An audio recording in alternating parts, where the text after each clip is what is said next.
There we go. We are now going with Rony Lopes. Says, hi, Ave. Just wanted to say thank you. Learned a lot from you despite practicing 3D many years before I discovered you. I submitted my portfolio a while back and took your recommendations regarding organic hard surface models. I'm now just trying to diversify my portfolio since I do more than just hard surface.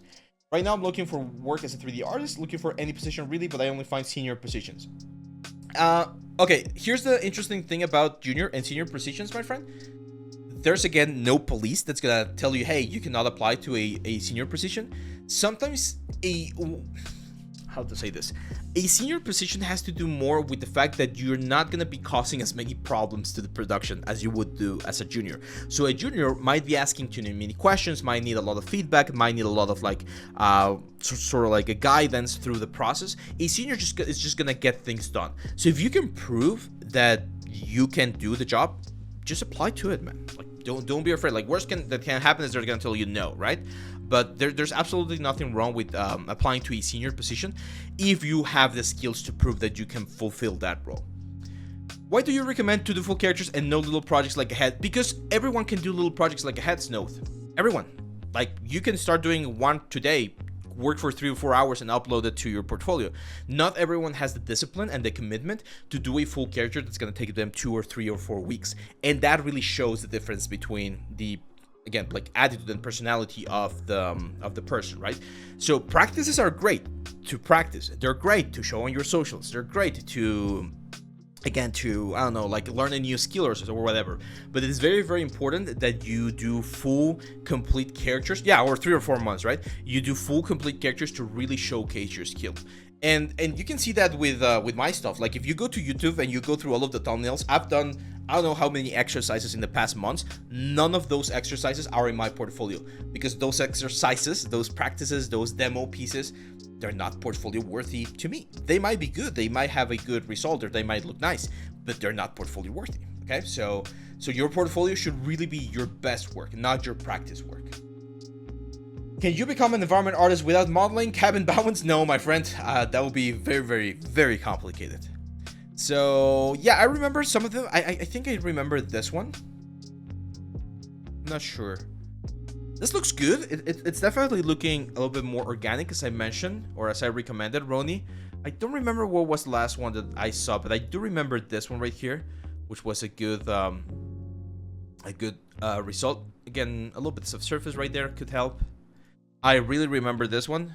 Yeah, like the Halo character. Yeah, this one was good. Yeah, good topology and everything. Yeah, this is good, man. It's definitely getting there. Your anatomy it's not too far off. There's a couple of things that would change, like the ear looks very, very small compared to the rest of the faces. His ear looks very, very nice. I like the hands and the general proportion. The one thing that I would recommend in this one, my friend, and not only this one. Okay, there you go. Yeah, I know you're going for a lot of Halo stuff. However, we gotta be careful on where or how we pick certain concepts, because they can be a little bit generic, and I feel like this one falls a little bit into that. Like I don't see anything like super interesting about it. This one's cool. It's like a big ship, right? Yeah, this one's cool. You might want to try and present some of this with some more clean renders. Like this one's right here. I feel like there's something scale-wise that I'm missing on this one in particular, because it doesn't feel as massive as this one right here. And I'm not exactly sure what it might be. I think it's the scratches that you added. Like they're very big, and that makes it seem like a very small thing. So you might want to check again a little bit on that tiling. Yeah, that could also work. A little bit more scale references. Because at first on the thumbnail, I thought this was a like a weapon, like an axe head or something. But now that I see it's a ship, it's missing a little bit of a scale thing. Let's see. Let's try doing something here real quick. So for instance, let's bring in like a space.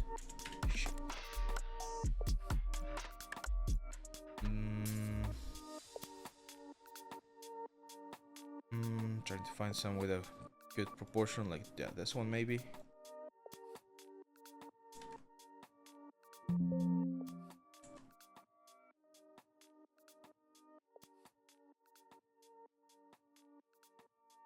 Something like this.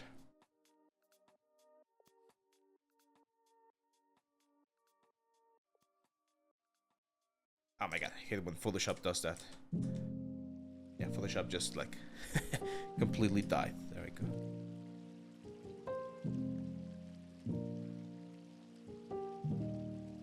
So just getting an idea of the general again effect might be a way to bring a little bit more of a scale to the whole thing, especially if you have like a couple of these guys again, so like going towards it. It makes us understand that the scale is really big. I know we have the planet down there, but yeah, it can be tricky. This is getting better, man. I think well, it's not that it's getting better. Like your portfolio is definitely feeling more complete.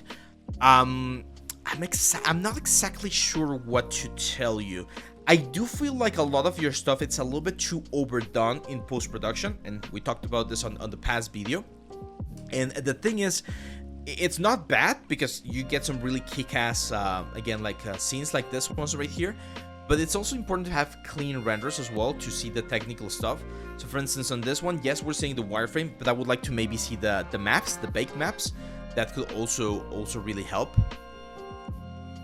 And yeah, I think that would be my advice for you, man. Start applying to different studios. Again, I know that you mentioned that there's not a lot of senior positions. Start applying to studios that have any open position. And even if you're going to be doing a little bit of environments or assets first, and then you keep moving towards character. How much time does it take to make a full character? It really depends, but I would say like at least 80 hours for a good like character. But I've seen characters that take up to 200 hours, 300 hours. So it really depends. But 80 hours is, I would say, a good amount. Not every time are going to have that option. Sometimes the production will require you to be a lot faster in the creation of assets. And again, not every single character. Like for instance, if you tell me, hey, how long does it take to make Kirby, right? Like you probably can do Kirby in a day. It's not a complicated character, or even Mario. Like if you need to model a Mario character, it's not something that's gonna take you forever, because the character, of course, is not as complicated. But if you tell me, hey, let's do like Legolas, right, for a new like Lord of the Ring games, just due to the fact just due to the fact of how many things he has, right, like props, cloth, armor, and all that stuff, it's gonna definitely take you a couple more days. It's not gonna be as fast. So it really depends.